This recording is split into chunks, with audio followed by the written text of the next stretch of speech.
സ്നേഹപ്പെട്ട എല്ലാവർക്കും പതിനത്തിലേക്ക് സ്വാഗതം. നീതിയാൽ എന്നെ പ്രാണനെ കർഷകയിൽ നിന്ന് ഉദ്ധരിക്കണമേ. സങ്കീർത്തനം 141 വാക്യം.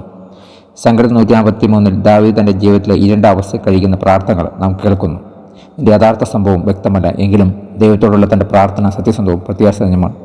ശത്രു എൻ്റെ പ്രാണനെ ഉപദ്രവിക്കുന്നു, അവൻ എന്നെ നിലത്തിട്ട് തകർത്തിരിക്കുന്നു. പണ്ടേ മരിച്ചതുപോലെ അവൻ എന്നെ ഉയരത്തിൽ പാർപ്പിച്ചിരിക്കുന്നു. ആകയാൽ എൻ്റെ മനം എൻ്റെ ഉള്ളിൽ വിഷാദിച്ചിരിക്കുന്നു, എൻ്റെ ഹൃദയം എൻ്റെ ഉള്ളിൽ സ്തംഭിച്ചിരിക്കുന്നു. ക്രിസ്തുവിലെ വിശ്വാസികൾ എന്ന നിലയിൽ നമ്മുടെ ഉള്ളിൽ എന്താണ് സംഭവിക്കുന്നതെന്ന് നാം നമ്മുടെ സുഹൃത്തുക്കളെയും ആരോഗ്യവിത്തരെയും പങ്കുവെച്ചാൽ പോരാ. സങ്കീർത്തനം 141 കാണുന്നവരുടെ ദൃഢമായ അപേക്ഷയോടും പ്രാർത്ഥനയും കൂടി ആത്മാർത്ഥമായി ദൈവത്തിലേക്ക് നമ്മുടെ ചിന്തകളുമായി അടുത്തു വരണം.